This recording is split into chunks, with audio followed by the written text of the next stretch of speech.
So when you are a musician, whether you're a celebrity or you're on the fringes like me, you are usually told the same sort of advice. Social media is the way to connect with people, find your audience, things like that. But there is one thing that everyone is told when you start taking this seriously is give the audience what they want. Hi, I'm Anusha. I've just released a single called Wait. Go listen to it on everywhere but Spotify, preferably Bandcamp because I sometimes get money. So yeah, I'm going to talk about genre today because I think it's a conversation that a lot of people are being quite ignorant about. I'm even going to drag myself a little bit. So, like I said, when you're a musician, you are told to give the audience what they want. And I half agree with that statement. I think if you keep making left turns and you don't have a clear vision, then people are going to find you confusing and fall off. I think you find that when an artist changes their sound to appease to a different type of audience, whether that be like a white audience or a black audience, think Christina Aguilera, I was going to say a name, but they might find this video. There are quite a few people who will pivot, and I think sometimes when you pivot too much, you can lose audience. So that is very true. Additionally, I think sometimes it's fun to do left turns. It's fun to keep people on their toes. I will say with this mixtape, you are getting a bunch of genres. It is also important to keep people interested and keep people guessing, is what I'm getting at. The whole concept of giving the audience what they want is very layered. It's not an easy conversation to have when you are a black person or when you're from black heritage. Now, I'm going to make a caveat, right? I'm going to be talking about celebrities. I'm going to be talking about people who you might not be interested in because this is a very Afro-pessimistic anti-celebrity space. But I think this is an important conversation because I think it overlaps to everything and I think it's kind of personal. Leigh-Anne, Little Mix, girl band, UK, fabulous. Little Mix are a girl band from X Factor days, my era in 2010s.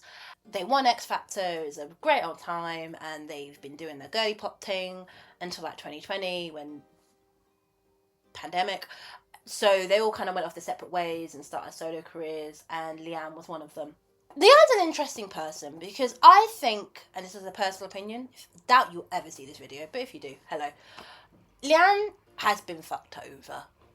She went to a label that didn't really prioritize her music, didn't prioritize her releases. So it meant that she was releasing songs that, she cared about, but not in the strategy that she would want to, not the way that she would want to. It meant that a lot of her projects kind of didn't fall flat, but it was almost like you could feel like she was pushing it. It wasn't a label pushing it, it was her that was trying to do all the work. Earlier last year, I believe, I might have got the timelines wrong, she left her label where she said, I am doing this independently and we are going with my vision, my sound, this is how I'm doing it. Great, right? Awesome. Releasing songs and they have sort of a Caribbean feel to it. Some of them are a bit more reggae based. There's one that has put your back in it, just a little more, whatever that, I love that sound. So she's sampling things from her own heritage. She's Jamaican and Bayesian. That is what she's been doing. It's kind of like a Caribbean pop, as you per se. Kind of think Rihanna-esque. And she's having fun, and that's good for her. There was a conversation on TikTok that happened recently where a lot of men, put a pin in that, were calling her inauthentic. They were saying that the music doesn't sound like her. She is from High Wycombe, so why would a person from High Wycombe be making music like that? I'm not going to get into that specifically because that's such a layered comment to say to a black person, like, you are not black enough to make a certain type of music. I also do think that, actually let's take the pin out early, I also do think that a lot of these comments were coming from men, and I think that's a huge part of it. A lot of men, regardless of where they're from, like to talk about women in a way that's disparaging. It's never really just critique. It's always a way that is softly to put you down. As someone who is also a black woman, also in the UK, also has to deal with this every day, I know what that's like hugely, to have to justify why you're doing something. I've made a video at the start of the year that I had to justify even speaking to the camera, because I was like, that's how I connect with people. That's how people find me. They find me because they believe in my politics. And a man was like, well, yeah, but it sucks. I'm like, go fuck yourself. That's not really what I want to concentrate on, because I want to focus on the industry itself, the community itself, because it's not just the industry, right? You can choose to be out of the industry and still find the same problems when you're a black person. The industry and a lot of the music community is based on minstrelsy. If you don't believe me, look at people like Ariana Grande. Look at who, especially, let's just take pop for example. Look at who we champion. Look at who we praise and who we disparage. Look at who gets opportunities and who doesn't. Now, I would even take it a step further. Like, and this is where it gets, I want to be crystal clear about what I'm saying here. Often, even if you're black, the music industry wants to put you in boxes that is easily digestible to their audience. If you are a black person and you're making a certain type of sound, it can't just be hey, I'm a black girl and I make a country album. It's like, no, it's country R&B. It's country infused R&B or whatever. You can never just be a country artist. You can never just be that, because R&B is synonymous with nigger music. As much as you don't believe me, look at how the BBC is segregated to this day. I really, really, really think that as an audience, we need to unlearn, I would say even decolonize how we think about music and music genre. Mind you, I want to preface this. This is me speed running the conversation. There is a longer conversation to be had about genre. There's a longer conversation to be had about how we look at artists and how we even digest art. As an audience, we need to understand how the industry wants us to present, and we need to understand then how we are going to either combat that or digest it. Go back to Leigh-Anne. She's just making Caribbean infused pop. Great, awesome, good for her. It's kind of disgusting, the fact that she even has to justify it considering she's from the place. Yet, many a white person is allowed to parade on the net with a fake accent. £10 billion deal. Why is that? And I think as an audience, I want us to digest and really think about that. Really think about it. Not only does the industry want perfect little boxes and put you in perfect little places, they want you to present in a certain way, even in terms of just the way you dress, the way you look, the way you act, the way you talk, the way you even think about things. The moment you step out and do something different, then suddenly it's like, no. And I also think I'm burning food. I say all that to say that the whole situation with Leigh-Anne, it made me realise that, oh my God, like, everyone perpetuates this. It's like the moment you don't sound something enough or it doesn't fit, they'll just label you with this and just kind of throw you in the bin. And I think that's really unfair. Like, because it stifles progression, it stifles art. I think my thing, and this is a Anusha opinion, is, again, you let everybody that's non-black get away with this. Let's take it from the framework of, you don't like the music. Can I not make mid-music? Can I not make music that not everyone's gonna like? Do I have to always reach the heights of something? Even the process of making music in the UK is a bitch. The reason why my mixtape has taken 3 years, coming up to 4 years to make, is because trying to find money, trying to find time, trying to find resources, trying to find people that are not going to fuck me over, it is a chore. I'm finding that if Big Leigh-Anne, who was signed to Warner, they have no money right now, but if Big Leigh-Anne was signed to Warner and was like, hey, you're ghosting me on the phone, what's going to happen to people like me? As an audience, I'm going to say this again. Please decolonize the way you think about genre, because ultimately you're playing into people's hands and it's not okay. It's not fair.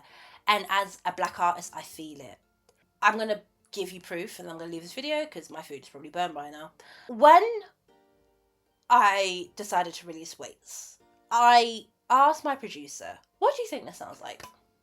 Seriously, what do you think this sounds like? Because I was heavily inspired by people like Carole King, Sarah Vaughan, like that 70s era sort of time, because I wanted to just have a very straightforward ballad. No strings attached, just a straightforward ballad that people got it.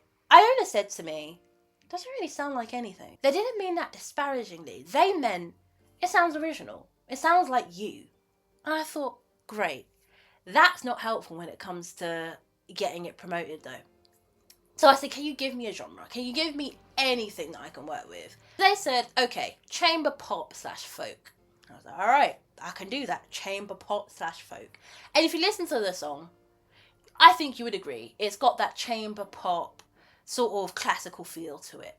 Do you know the amount of people that have come back to me and said this sounds like R&B? This sounds like funk.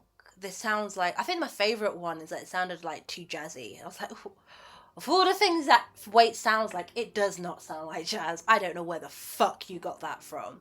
And yes, people can interpret things in any way they want to, but I have to find it suspicious when a couple of people are giving you genres that are completely out of the wazoo just because they don't want to platform your song. You can just say you don't like the song. You have to stick the knife in a bit. And again, as a black artist, I really do see people for what they are. They are just saying they don't like your music or they don't like you. Now, if you're an artist and you're watching this, I'll say this, do what the fuck you want. Do what the fuck you want. Because here's the thing, I can hear things burning. Hold on. No, I'm live, we're good.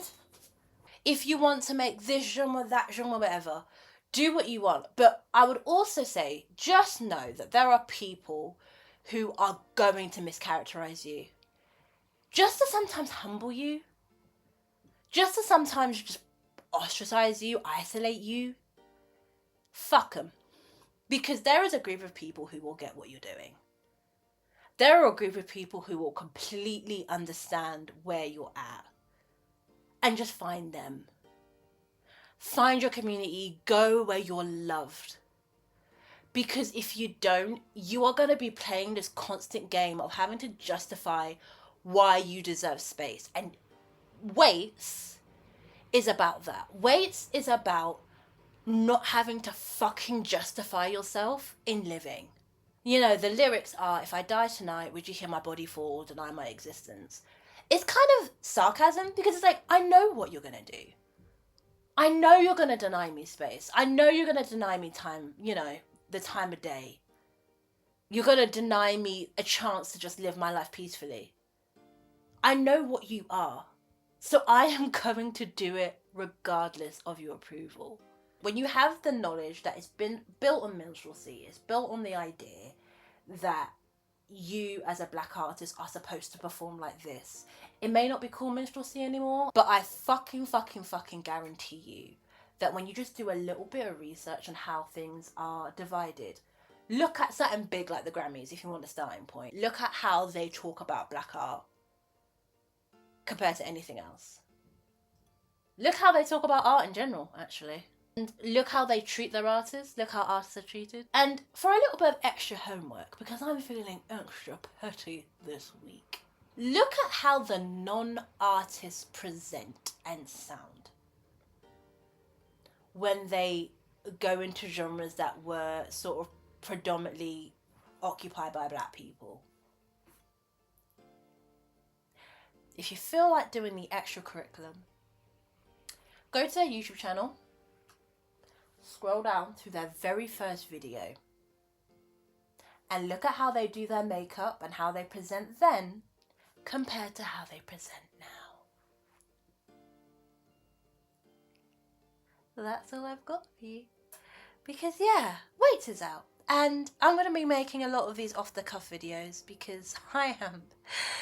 I'm stressed. I've got so much to do and so little time to fucking do it. I feel very overwhelmed. I feel happy. I feel seen and heard and loved by all of you. Thank you.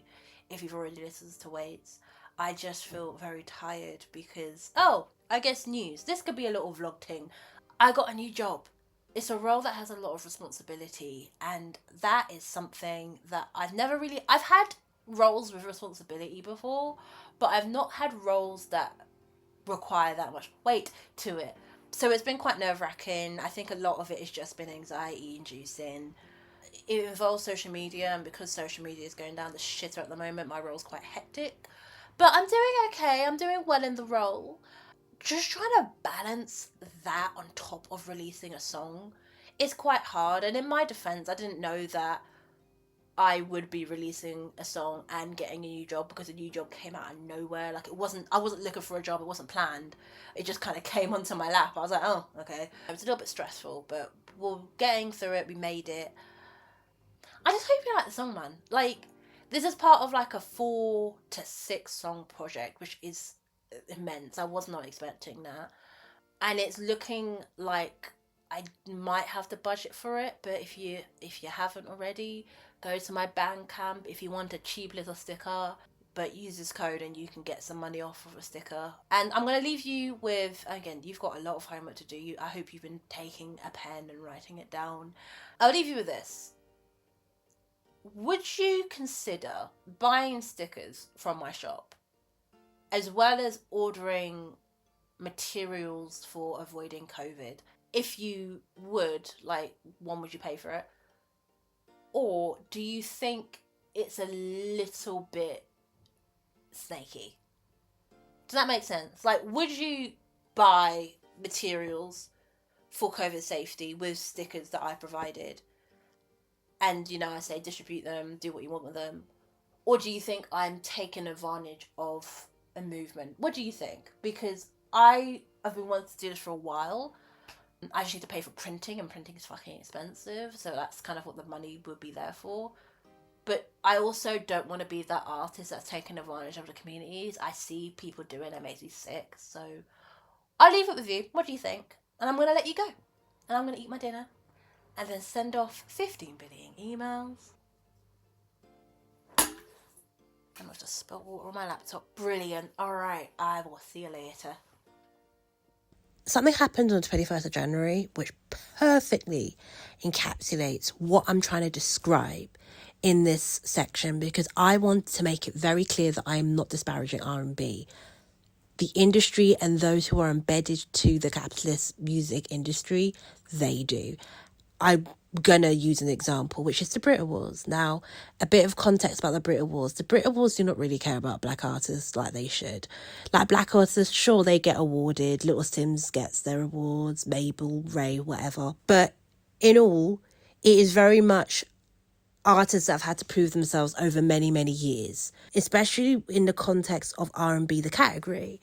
So that category has been quite contentious.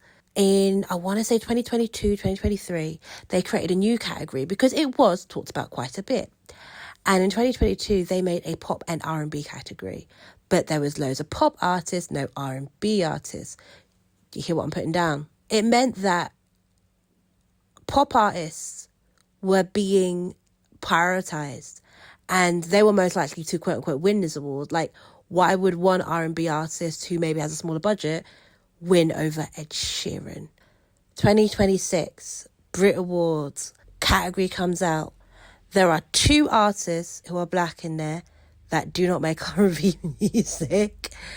Jim Legacy is a bit of a contentious one because I think his music is quite diverse. So you could argue there are some R&B elements in there, but to say that he's R&B fully would be wrong. Mabel, people have argued that she makes pop music. I would not be able to tell you that, so I'm just going to go with what the people are saying. There are other artists who maybe do make R&B, but where are the dark-skinned artists? Where are the dark-skinned women? They're not there, is my point. And this is kind of what I'm saying. They really do not respect black art in the way that they should. We could even go into the hip-hop /rap/grime/whatever genre. What? Would we like to be a bit more specific, please? So the point I'm trying to make overall, and it's getting late, so I'm trying to keep this concise. If an institution cannot figure out what music genre that you make, they will just label you R&B. and they will argue that, oh, you've got that soul in you, you've got that whatever, and it's like, oh, is that just a code for something else? But then when you don't make R&B, you make something outside of that, that is disparaging to you, because like you put all this work in to be in a certain space, and they're like denying you that. But also artists who do make R&B, who do make that genre, are then also being forced out because they're being prioritized for other artists. It's a whole conundrum. It's hard to explain if you're not familiar with the music community, but I just wanted to make that really clear that I am not disparaging R&B as a genre, because a lot of people do, and I think a lot of people feel like a lot of artists are moving away from R&B because of the climate we're in. And look, that's a story for another day. I think some artists are, I think some artists aren't. I think some people are being unfair. I think some artists are being quite sneaky. It's a very long conversation. That is the long and short of it.